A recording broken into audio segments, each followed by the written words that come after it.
This thing is so good. If I were to ask you what the best glute machine is, what would you say? I'm going to show you a machine today that I think is probably the best dedicated glute machine I've ever used. So just a backstory, I've kind of just looked around. I've got some glute machines, no kickback machines. I was kind of just kicking around a couple different that I was not sure if I wanted, but I saw this one probably 6 months ago, and I'm like, man, this machine is probably better than the Body Masters, better than the traditional butt blaster, better than the hoist rocket glute kickback, probably better than any of them, just based on the looks of it. So I'm going to show you today the Gymleco, I think they call it lateral gluteus, whatever they call it. It's a glute kickback machine from Gymleco.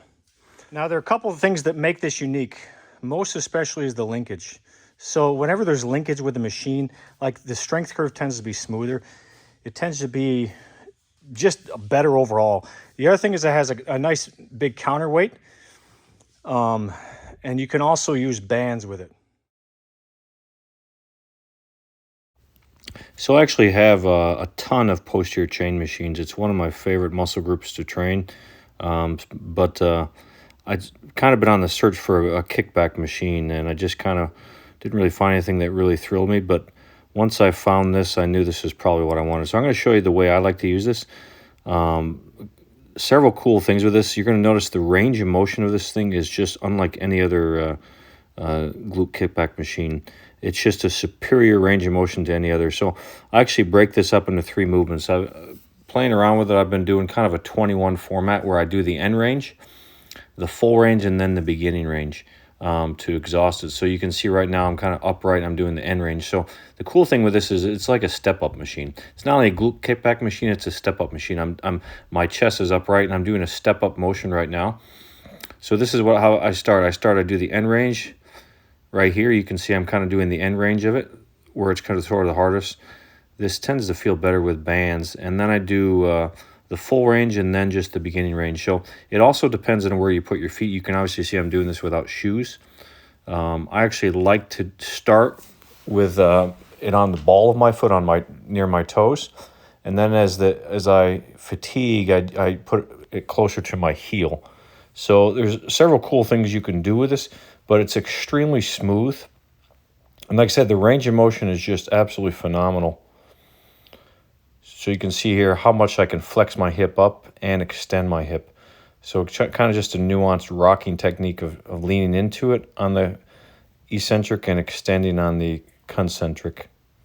But it just lights up the glutes and definitely the adductors as well. Now, if the seat came a little higher and adjusted a little bit more, and there was maybe a second weight arm and the weight arm was longer, that would be even better. I can potentially see running out of room in this. I'm just playing around with just kind of a moderate lighter weight, but you can stack this thing up and probably max it out before long. But just the feel and the isolation and the smoothness of the linkage is just really cool. And the fact that I can do a step-up motion in addition to a glute kickback motion is just awesome with this machine. So in conclusion, this Gymleco plate-loaded kickback machine is absolutely phenomenal. The advantages, again, are the linkage makes the strength curve amazing. The range of motion. There's no other machine except for maybe the Power Runner that gives you full hip flexion to full hip extension. And like I said, I think the range of motion is slightly larger on this than the Power Runner. The main drawback of this is potentially the weight. I do really, really hard, strict form in the way I showed you to. Even with a band, you could potentially run out of room, but if you use it correctly, it's just absolutely phenomenal. The other drawback I would say, with every other Gymleco machine, the main drawback is this. There's not a lot of adjustability. That seat does not move up and down. Unfortunately, that's the one drawback. If the chest pad actually adjusted this way and if the seat moved up and down, it would be even better. But the one drawback to most Gymleco machines, even the really good ones I like, is lack of adjustability. So it either fits your frame well or it doesn't.